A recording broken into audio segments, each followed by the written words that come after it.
That's crazy. We are live, gentlemen. We are live. Yes, sir. Let's go. Back at it. And it's another edition, another EP, man. We thank y'all for tuning in with us, man. We just from game dropping gems like we Yes, sir. Yes, sir. been doing, man. It's raw and uncut. I already know. It ain't no cuts. The chop on this. It's straight.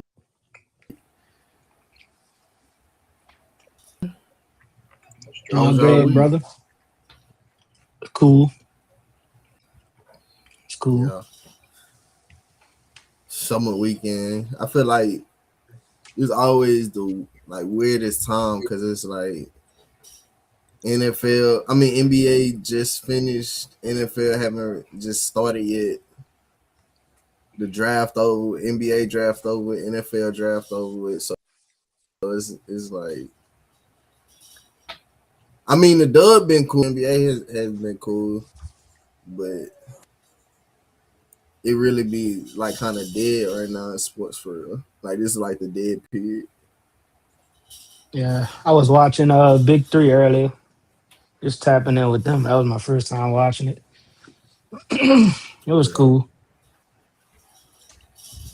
First time watching it this year. What teams was playing? It was the Houston team and the Miami team. So Beasley and so Mike Beasley was playing. Yeah, Beasley and Beasley, Lance Stevenson, and the other team they had Jonathan Simmons, a few other people. I think Miami won, if I'm not mistaken. That's fine. Like when Ice Cube first started that league, bro. The backlash he was getting, because it was like that weird. It was like weird because like people was like, "Oh, are they competing against the NBA or is it gonna be like its own like independent league?" Like everybody was kind of like confused about it, but then I think once he really got them vets on board, like those guys that like Michael Beasley, the Joe Johnsons, like them guys that was like just retiring, like just getting out the NBA, and he got them on. Like that's what really viewership and stuff in the audience. But to see where it's at right now is crazy. Like they be city to city for real. Like I remember that. Like everybody was playing just in one arena. Yeah. Like it would just be like now they got actual open different teams. Mm-hmm.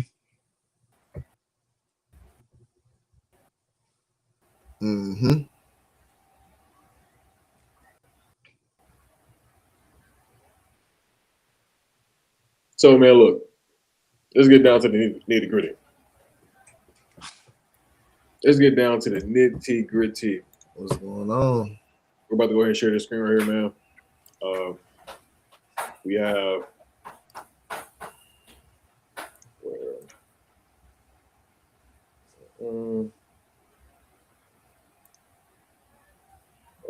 it just disappeared. Let's see.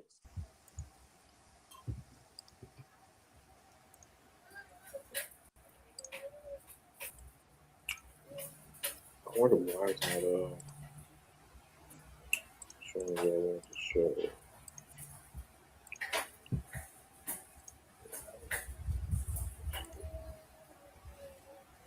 Man, where y'all checking in from, man? You got all these different city locations and stuff on there, man. Where y'all at, man? We're in the 504 with it. Yeah.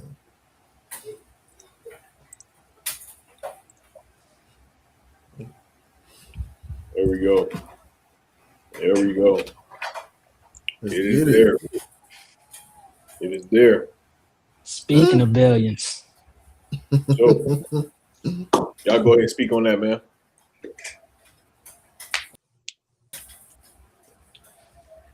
Bro. Sheesh. 194 That's, million. What Paul Allen bought for the Seahawks in 1997, and then he was able to take 194 million to 9.6 billion dollars. Like that's what they sold the Seahawks for in 2026. You went from 194 million to 9.6. This is the new mob, man. I don't care what. This is the new mob. This is where the real money at. We gonna go ahead and buy some teams. We gonna flip some teams. We gonna get this money right. They get, hey man, y'all better wake up now. 9.6 billion. Now imagine what the team is gonna be worth in the next 10 years. Like just imagine that. That's it's crazy. only going up. It only go up. Only Facts. up in there. So if I'm not mistaken, I want to say the Cowboys were like 10.3 billion. So they sitting right under the Cowboys right now, pretty much. And then They got you gotta take in a factor too that they just won the Super Bowl. So Yep. right now they at peak valuation because they're the reigning Super Bowl reigning champions. So they have a higher valuation than the rest of the league because they just won. So you got higher ticket sales, higher merch sales, more branding. Like it's a lot more Seahawks branding. If you like around the country, you'll see it.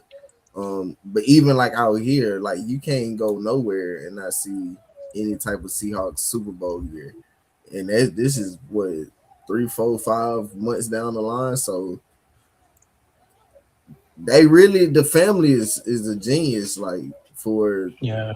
just using this time, like capitalizing on the momentum and capitalizing on where the evaluation is at right now, and them winning. Because let's just say they was thinking about selling the team 2 years ago, 2, 3 years ago, it wouldn't have been that same amount. Like even let's just say next year, after the Super Bowl next year, if they don't win again, then that value of them goes down. So man, look. nah, Drake. I mean, yeah, like They I'm done saying sold, they like done sold the team for 15.4 times the revenue, bro. You gotta think yeah, about it, man. Like they have an estimated revenue of 624 million for the franchise, Sheesh. what it generates annually. And so with that multiple, it got calculated out to $9.6 billion. yeah, Like that historical comparison, compared to, for perspective, past NFL teams like the Washington Commanders in 2023 or the Denver Broncos in 2022, they typically traded at a multiple of 7 times to 9 times this revenue. We're seeing times of inflation like it's crazy, bro. 15.4 times. Yeah, that's yeah. insane. Forget the That's forget insane. the forget the point four, but 15 times, that's crazy, man. That's a I would crazy. try to keep on to it. That's why it's like That's a that's Super why Bowl premium, bro. yeah. They literally waited until they Yeah. won to sell. I mean, yeah, that's Like, yeah. because I mean, it's no other reason to like if you got that type of asset, like owning a team in any league, NBA, NFL, MLB. If you're a team owner, that type of asset, like, and that's the daughter. That's Paul Allen. That's his daughter. So like that's asset that you can pass down from generation to generation, and Yeah. it only builds wealth. It only adds to whatever other avenue or industry that they are in, that their family is working in, or that ownership group is working in. Like this is just an added on value to that. This is an added on, and we're gonna get to that too because who got $9.6 billion to just buy a team.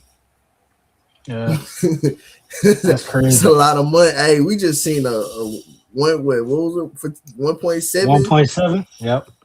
for 10 over 10 years, bro. This damn near 10 times that shit, 9 times that literally up front.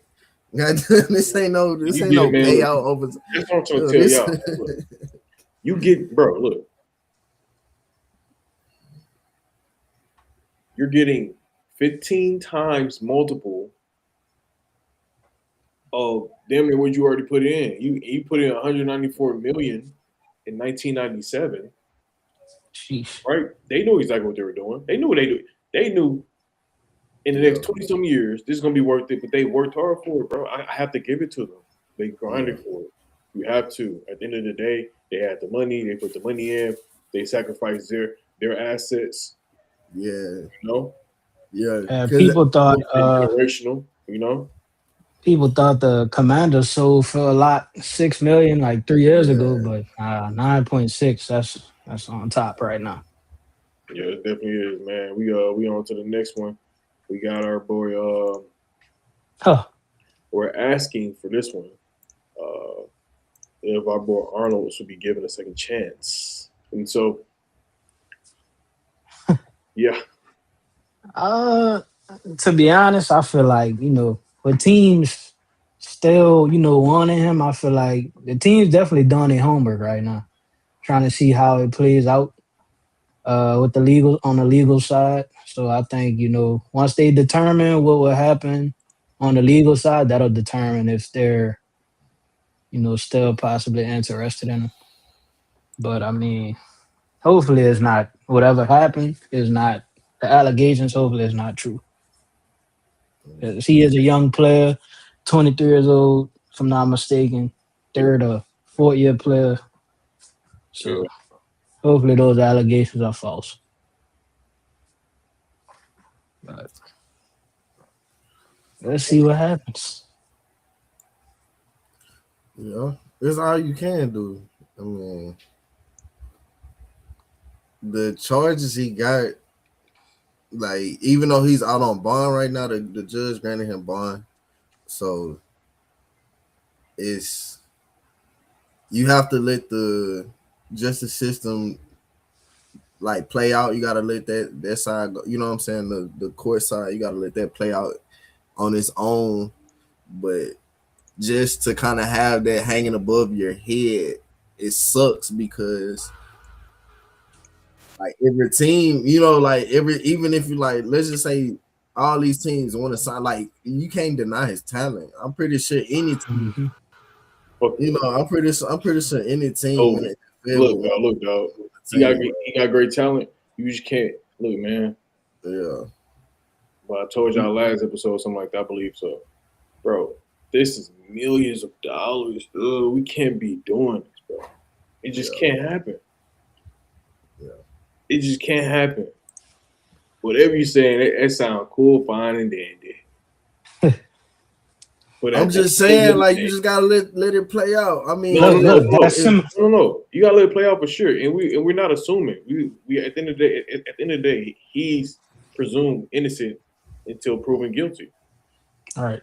And but he's no, not, you can't say that because the Lions wouldn't have cut him if it was he innocent until proven guilty. I mean, yeah, you can get arrested, but how many bro. other players get arrested and they People, still end up being on the team? Like they don't just automatically cut you just man, because you look. was At the end of the arrested. day, he ain't got that much pull, bro. That's what that mean. He's not a superstar. You ain't bigger than the team yet, brother. And that's what that is. If you was bigger than the team, guess what? He would have still been there. Well, I see Nah, his start.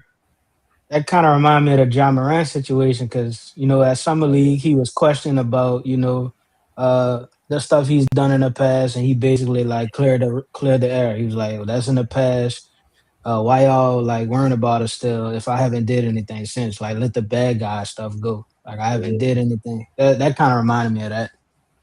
But you can't say let the bad guy go because this is recent. This just happened a couple of months ago. Like Yeah, with I him like it's the different. yeah, the John Morant situation I understand because it was 2 years ago. Like Yeah, like this going is on. yeah, Like this is fresh. and This is this is just much like more serious too. So way more serious. Yeah, because like this is like Way more at the end serious. of the day, the stuff that Ja did that was just more so image. That was Image image, based. hmm image thing. It Yeah. wasn't legal. You know what I'm saying? This is bro. This is he fighting legal battle. yeah, serious For charges. serious charges. Yeah, so you not. It's not this. They don't have the same compassion and understanding when it comes to this type of situation. It's almost like you guilty until proven innocent. Like usually, like in the court of law, you're supposed to be innocent until proven guilty. But All right. in society and just with the league, bro, it's more so you guilty until proven innocent. Until they say you clear, everything is clear. Because even right now, yeah, he's free, but he's not free. Mm-hmm. He's not on house arrest, but he's still on probation. He Yep. still got to check to some. He got to check to the bail bonds. He still got to. It's not like he just he didn't have nothing to do with it. He free like nah. He's Yeah. yeah. Yeah, So I mean, anywhere he goes, whatever team when it has to deal with that. Any team that want to take him on, they have to take on that also. Like, it's not just you as the player anymore. It's also your character with us. How's that going to look on our organization and what we are trying to accomplish and what we trying to present to the masses. And so is this something that we can afford to be a part of at this time? You know, Mm-hmm. yeah. All right, so we on to the next one now. For this one, we have this one.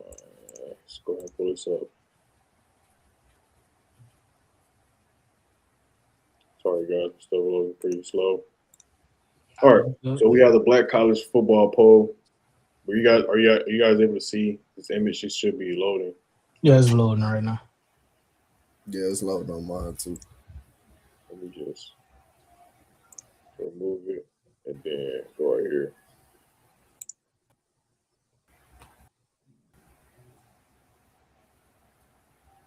Demo image.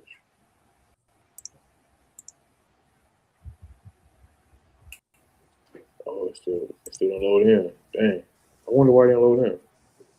All right, it's cool. What we're gonna do is take this,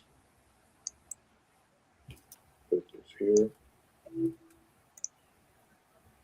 then we're going to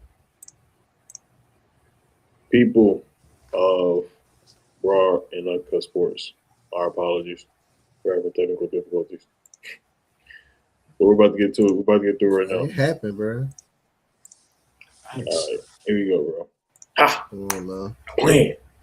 Stop playing. Back in action. Stop playing. Come on now. Back in action. All right.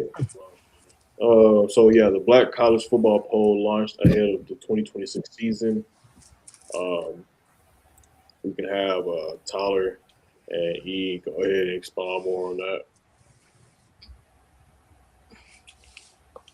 All right, so we got the Black College Football Pool, first ever preseason Black College Football Pool 2026 NCAA Division One FCS.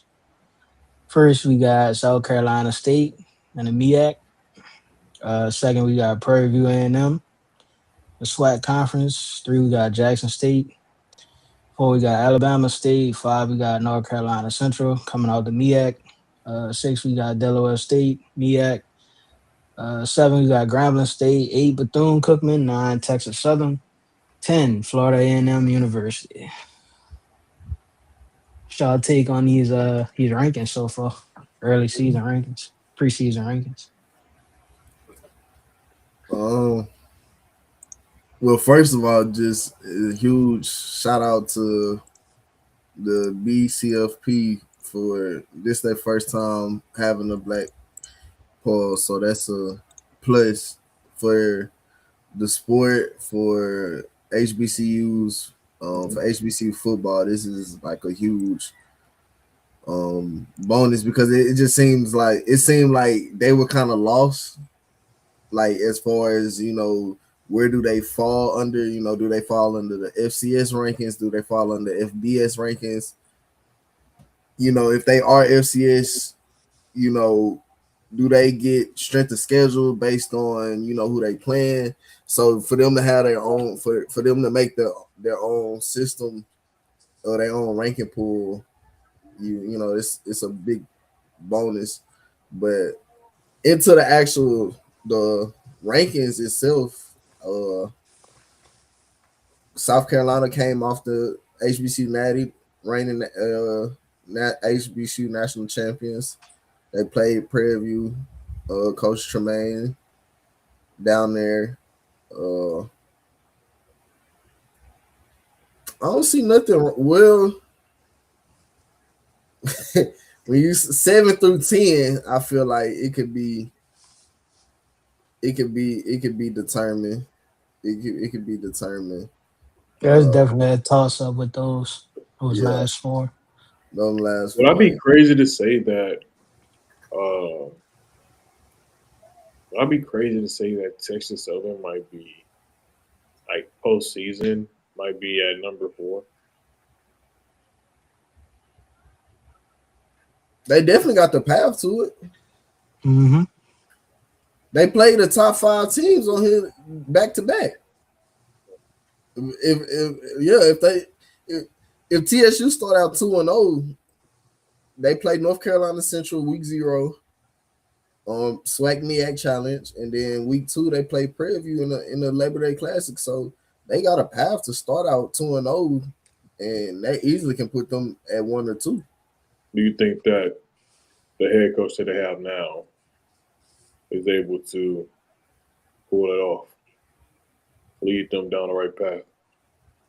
Ish. Hmm. Well, I mean, it's possible, but I know last year they had the leading rusher in the SWAC, Ethan Renfro, number 28.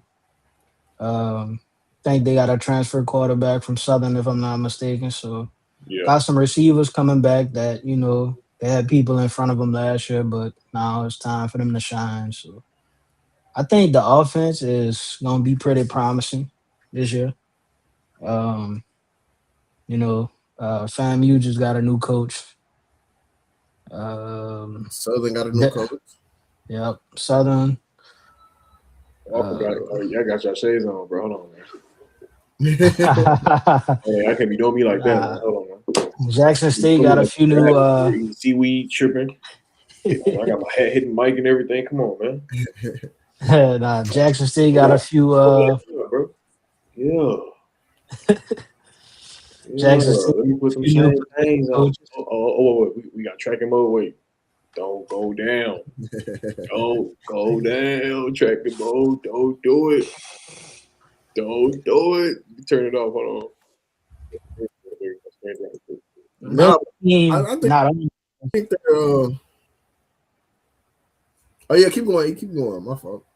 Nah, there's a team not on the list that I want to see. I want to see what Norfolk does this year. Yeah, Yeah. Delaware State gonna be a team to watch this year too. for sure. I feel like that's disrespectful to have them at 3 in the MEAC, even though they finished number 2. They lost to Mm-hmm. South Carolina State in the MEAC championship.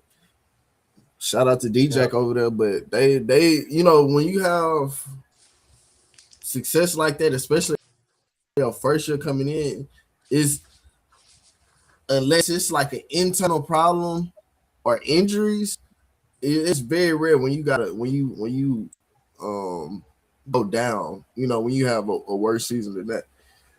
But for the most part, if you have a season like they did in their first year, 8-4, that's not easy. Especially in your first year. And so I mean, PV they did it even better in their first year. Tremaine Jackson, I ain't gonna lie, 10-4, and they went they won the SWAC, and they went to the HBCU championship. So that Celebration Bowl. was Yep. the Celebration Bowl, which is even crazier. But nah, Yeah. Delaware, I feel like they have potential to come out of the MEAC this year. Like you said, Norfolk want to see what Mike Vick does in year 2. That's more like the traditional, typical route. You don't have necessarily the best first year, and then Mm-hmm. you just try to build on that, bring more of your players in, recruit a little bit better, bring some more staff in. Um, but yeah, I feel like Texas Southern they have a path. Their path is right there. If they win the games they're supposed to win, you gotta play. You gotta see Andrew Body if you're on the SWAC right now. Oh yeah, for Yep. sure. We not finna just roll over Alabama State like Yeah. they Yeah. lost 2 games last year, and really Hey man, AB man, Like, go ahead. come on now. Hey, we not gonna act like, bro, that they he Yeah, ain't he one of him. them. Yeah. So That's all I so gotta say. He yeah. one of them for sure. So yeah, you still gotta see Andrew Bynum at Alabama State. So, you know, I can't count them out, but I think this like just for them to have this and for us to be able to have a discussion on top HBCUs right now, you know, it's a positive, it's a plus, and then I'm just ready to see how the season unfolds and how this ranking unfold. You know, Yeah, it's gonna be an interesting season for sure. nah, fuck, Y'all ready for the next topic? let's do it. Yes, sir. All right, this one's big. This one's big, big, big, big, big, big, big. And the reason why this one's big, bro, is you gotta hold on. Let me share. Let me just make this actual video. We're about to watch You the gotta, video. hey Jay, you gotta read that outline on the look in them look on the message. You gotta read that outline, boy. That's crazy. I got you. Let me see it. Please do it. Share. This contract. Pause. All right, here we go. So now we're on to Desmond Williams, who was offered $2 million. What? $2 million? That's crazy. 2 million more. 2 million more. 2 million more dollars. Yeah. He was offered $2 million more. In the message, you said where in the message you were talking about? It's at the That, bottom. It's at the bottom, yeah.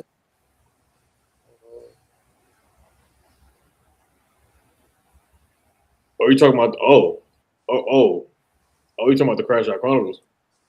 Yeah. Oh, okay. So Washington head coach Jed Fish reveals what happened to make starting quarterback want to enter the transfer portal. That is insane. That. Let me change that right quick. That's that's. Hold on. Get into it. Signed his contract to be a part of our program for another, year, and everything was great. And then we all came back for our first team meeting. And then when the team meeting ended, he called me and he said, "Coach, I think I need to go. I need to go in the portal." And I was like, "What are you talking about, man?" What happened was a program told him they'll pay him an extra $2 million if he goes in the portal. And the kid's 19 years old. We were paying him a lot, but you add another $2 million onto anything. Fuck. Wow, Yeah, that's crazy. wow. That's another.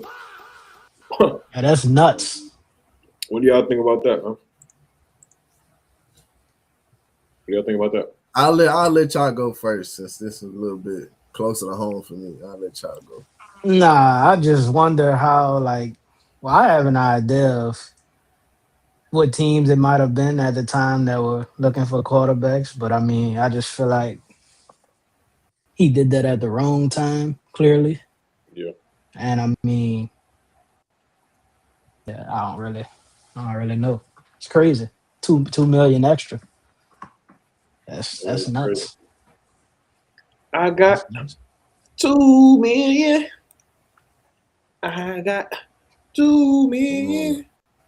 Hey man, 19 years old, you getting 2 million. I mean, my God, you One, getting 2 million. two, three, four. So here he says a program told him they'll pay him an extra 2 million if he goes in the portal. And the kid's only 19 years old. That speaks to what he feels as though his worth is. So people are like, hey man, look how crazy it is how these kids getting paid all this money. And so it happens in baseball. It happens in Yeah. soccer sometimes. I mean, sporadically, and sometimes it doesn't happen as often, right? At a frequent rate, but shit, it's going to be the trendsetters. We already making as much money. It doesn't matter.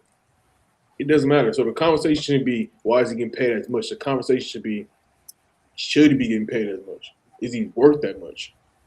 Mm-hmm. That's it. Because So somebody willing to pay it. yeah, so the whole point, the last the last part of this quote where he says, and the kids 19 years old. So what? People get drafted to the NBA at that age all the time. So what? And they're making millions. But why when these football players forget about race? I'm talking about the actual culture of football. Because regardless of your race, if you play football, before NIL, you were damn near a slave. So, it doesn't matter what Tongan, Samoan, white, black, orange, pink, yellow, white. Nah, we were all brothers. So I look at it like this a team. I still look at it like a team thing. I still look at it like the people that are still playing and post, past, and current players are my brothers. So at the end of the day, it's like, you can't say, oh, a kid is 19 years old getting paid $2 million. I mean, we see kids selling companies getting paid billions at that age. Mm-hmm. These kids are doing something that they're basically commodifying their names and likeness like they're supposed to be doing. It's called marketing. It's not they're not playing just to bash their heads in for no reason. They're trying to feed their family. That's my input on the talk. All right. So my take on this would be, of course, y'all know my background. Worked at I just never graduated go from the now. University of Washington. Worked at the University of Washington. So I like this. I was like literally while this was going on. I was in the building. Like I was hearing it all. Um, so from what was first presented, let me just give you a little background context of like from inside looking out what was going on. Um, there was a former student athlete, Mia.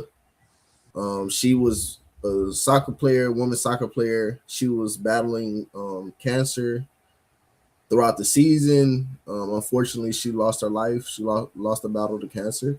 So the school, the athletic department wanted to put on a memorial service for her at the school, something where, the athletes could come, pay their respects. Of course, the coaching staff, admin staff, like, just something for the student body. Um, Everything was fine, nothing's wrong with that. So uh, everyone's getting ready that day to go to the memorial service. Like it's regular day. During the day everybody goes to work. But that evening, everyone's getting ready for the memorial service. I had prior engagements. I had something I had to do, so I went at the beginning. Stayed for a little bit, but I left early. As I'm leaving, I get the notification on ESPN that Demond Williams is in there in the transfer portal. And I know nobody's seen it yet because I just saw the head coach was in there. Our AD was there. Of course, like all the people that's in internal staff, like so everyone is at the memorial service. So nobody really is even knowing what's going on once they walk out. So I immediately texted to my boss, like telling him, like, hey, I don't know if y'all know this, but he said ESPN is saying DeMond's going to the transfer portal. And when I say all hell broke loose, like we were on the phone until like 2 that morning, back in office at 7. Like they had a whole script laid out for us, kind of just trying to, put out the fire, because every is fans calling, of course, alumni calling, trying to see what's going on, if it's real or not. So, that whole next day was just kind of mayhem. So, of course, in that moment, everyone is kind of mad at Demond just because of the timing of the situation. Like you said, the fact that the day that, your a sister of yours from the student body, student athlete body, is they're having a memorial service for her. You're deciding to blast to the world that you're entering the transfer portal. So that was just internally what was going on before I unwrap and explain everything. That's just like the setting that's going on. So of course everyone's mad, everyone's angry, you know, and literally that night they were talking about, hey, he just signed a contract.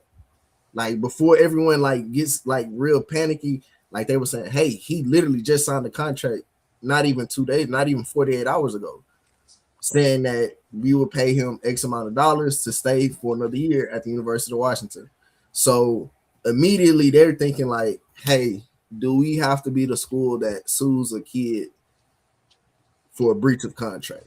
Like, so that's immediately what everyone was thinking. Like, do we have to sue him for breach of contract? So I guess over the next few days or whatever, so no, Damon wasn't on campus at this time. He wasn't at his home. He wasn't at like his dorm or whatever out here. Of course, he stayed off campus or whatever. But so I guess the Coach Fish and Damon, he was in contact, kind of trying to see what was going on. But his agency, he was signed with Wiseman, dropped him. Yeah, it was a bad situation. It was a bad situation for him to be in. But so fast forward to now where we are with this coming out. So I've had the privilege to talk with Damon. I've been around him a bunch. He's a great guy, easy to talk to, likable person, exceptional player, exceptional on the field, off the field. So we never really just got real in detail with this situation, but just kind of from what I picked up from him, it was people that were kind of in his ear, some shady, some wouldn't, guys you wouldn't necessarily want to do business with in the day of light. But it was a lot of people in his ear, especially like when the portal comes around, portal season, you have all these different schools with donors that have the money to say like, hey, I can do this. Hey, if they this, I can shoot you more. I can do this. So because he didn't necessarily let me just say, how do I word this? He didn't have the best representation in front of him. Like he didn't have like good OGs. Not saying like he didn't have parents and stuff, but he didn't have he doesn't have A person that led the life he's trying to live right now. exactly. It's hard to get advice and help with things that the people that you asking really haven't been through. So But they in this, also have, go to your point, and I know what you want to say is because at the end of the day, everyone that he has, certain people he has around him have certain strengths, right? yeah, But there's one strength that's missing, and that's also that kind of mentorship that a person can personally guide you in an intimate way, and when it relates to your sport and football because they know and they actually lived it. You know what I'm saying? So it's like being able to have that that personal relationship with a mentor that can show you, hey, this is what you don't do, this is what you do. You know, yeah, this is how you should go about financial advice. This is how you should go about contract structures and stuff like that, or you should reach out yeah, to certain things like having someone besides an agent who has everything in the game by just making sure that you get the highest contract as possible. Meaning, like you could be going through some psychological mental problems because of school and girlfriends and etc. And your agent is like, oh, we gotta make sure you're good, your image is good, this is good. Yes, of course you want to make sure your image is good, but that's not, it shouldn't be your first thought, first concern. Your first concern should be, hey, should we use some type of psychological help? Should we get your yeah, therapist? Or, Mhm. hey, could we talk about what's going on? With you psychologically, is everything okay? You know, Yeah. and so people don't think like that. You know, agents don't think like that. And granted, you know, at the end of the day, that's not their job. You know what I'm saying? Their job is to make sure you do get paid. You know, Well, because no, so that's where it's kind of conflicted because he signed to an agency. He had a team behind him, and that's what I'm saying. Like, I'm not trying to take away from his former team, his former agency, or whoever he has in his corner, because clearly they're doing something right. He's in the position that he's in now. He's a yeah, starting quarterback at a Power Four school, you know, breaking records, has potential to be a standout Heisman Trophy candidate this season if he does yeah, the right stuff. So it's like it's not like he's in the bad, in the wrong, or has the wrong people around him. It's more so, like you said, if you don't have someone who's been in those shoes, who's actually had those expectations and has navigated the all the pressure, and just like the navigating the bullshit too. We're gonna keep it real. If you don't have somebody like that to call, or somebody that's like a former player, they don't. I don't know if it's like you put that on the school, if you put that on him for not seeking those people out, but at the same time, who do you seek out? It's not like he can call up Peyton Manning and say, "Hey, I got this guy saying he can give me an extra $2 million." Like we gonna keep it all the way funky, bro. $2 million is $2 million, and so that's why I feel like the 19 comes into play, because as you get older, we all above age to where all money doesn't move us. All Right. money isn't good money, and we kind of think of it that way now. But when you're 18, 19, 20 years old, bro, somebody would have gave me $2 million and said, "Go rob a bank." Hey, hey, man. It's what I'm saying. It's certain shit. Hey, we gonna keep Nah, it all the way facts. funky. $2 million, bro. That's more than life changing money. That's no, Definitely. generation change. That's but you got to also generation changing understand that, money. like, you know, and this is why you also got to understand, you know, your image too. You know, Yep. and I was talking about this with my girl. She was saying like, hey, we want to make sure that the kids are raised like knowing that, hey, you can be grateful, but you got to show that you've been it before.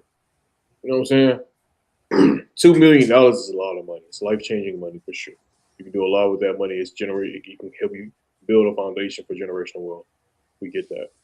But at the end of the day, in the grand scheme of things, it ain't nothing. You know what I'm saying? So, uh, putting emphasis on a 19-year-old getting $2 million for a sport that can pay him that money shouldn't be no problem because it happens all the time. It's just stigmatized because these are a different type of young men that get this type of money. Yeah, So that's why I don't be want to even touch on that because it's like it doesn't even make sense. Just touch on like just facts. Just say, hey, is he worth it?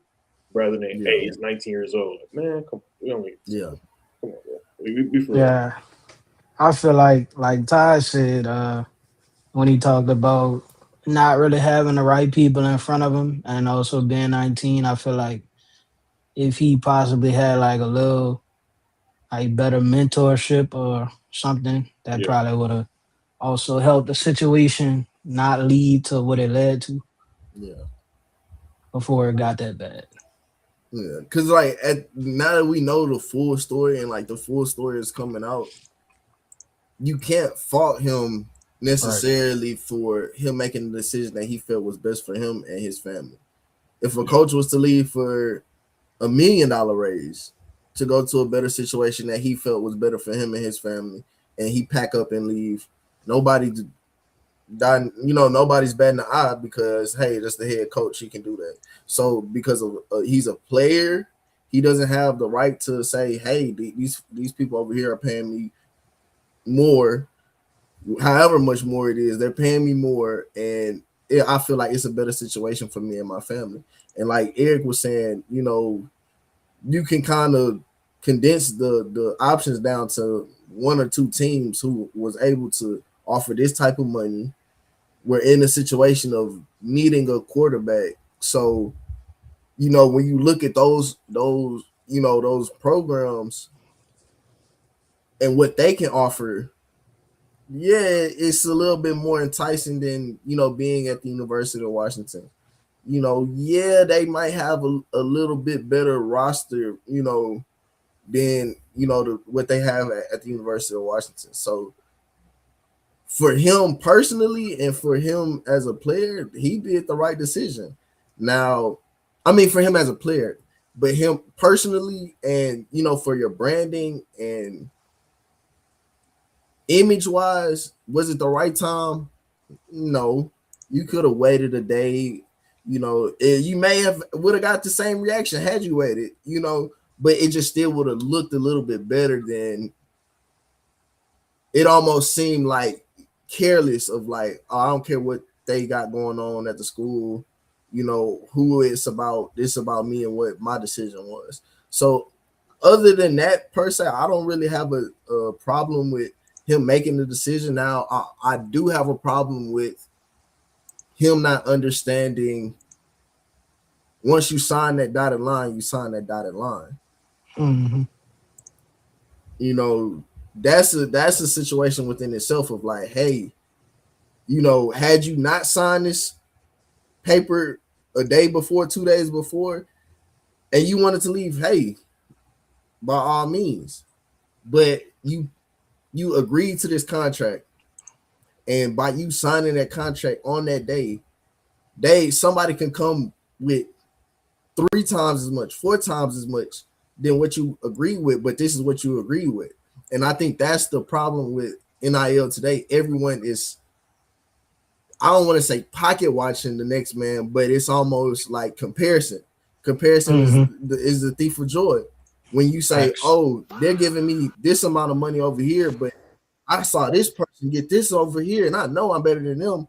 But you're not that person, and you're not at that situation. This is what they and you and them mutually agreed on. This wasn't, they just giving you this and you saying nah. No, you agreed to this amount, and it was a damn big amount. It was more than $2 million for sure. We just gonna keep it all the way funky. It was more than $2 million what you're getting at the University of Washington. So yeah, they can offer you $2 more million, but you didn't agree. Maybe they wouldn't. University of Washington would have, gave you that extra $2 million had you negotiated that before you signed, but you didn't. So, other than that, that's really the only problem I have with the whole situation. But, the timing, that's really all I can say. And I feel like that's more so like we all agreeing with, he just didn't have the mentorship in that moment to know, the timing piece. Everything else was handled correctly, and you really can't fault too much on him, more so than the people. Now, whoever the dude was that was in his DMs that was hitting him up about it, he's an asshole.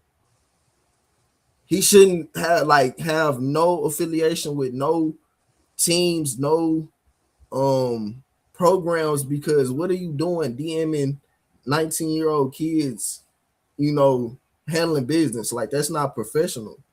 You DMing them and texting them and trying to, undercover offer them money under the table and stuff. And it's no need for that now. Literally. It's no need for that now. Like, bro, you could come out on time. Exactly. Like, it sounds like it's sketchy practices, and the more NIL is evolving,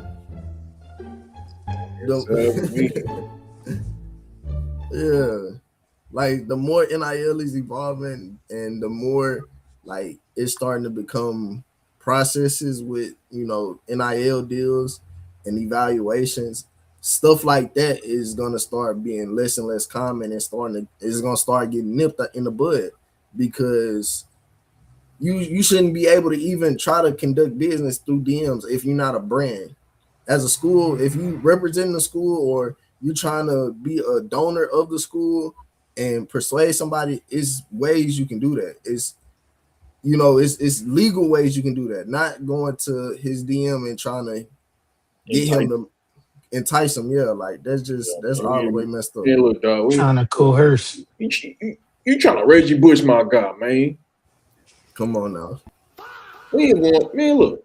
What are you on, brother? What are you on, brother? What are you on, brother? Yeah, brother. All right. Yeah, that's all the topics we got for today, huh? Yeah, yeah, yeah. I heard that's all the topic we got for today, man. It seemed like it was a great episode today, huh? Yeah. Facts. It was a Listen, great man. episode. Like we um we're gonna talk about a lot of great topics today.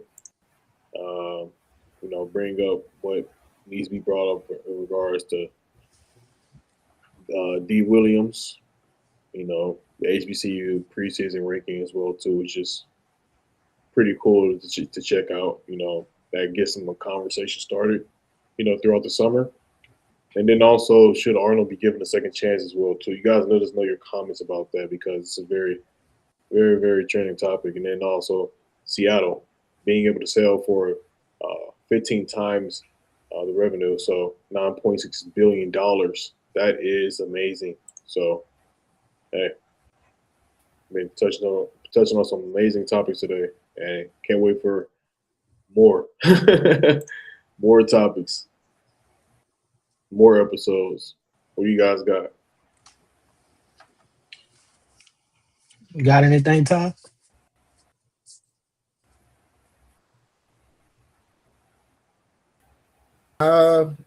Like I was saying earlier, it's just that little weird spot in the year where it's kind of slow on sports, But I mean, we still gonna try to find, the best things. We're gonna find, the latest and greatest topics, stuff that you need to hear, stuff you want to hear.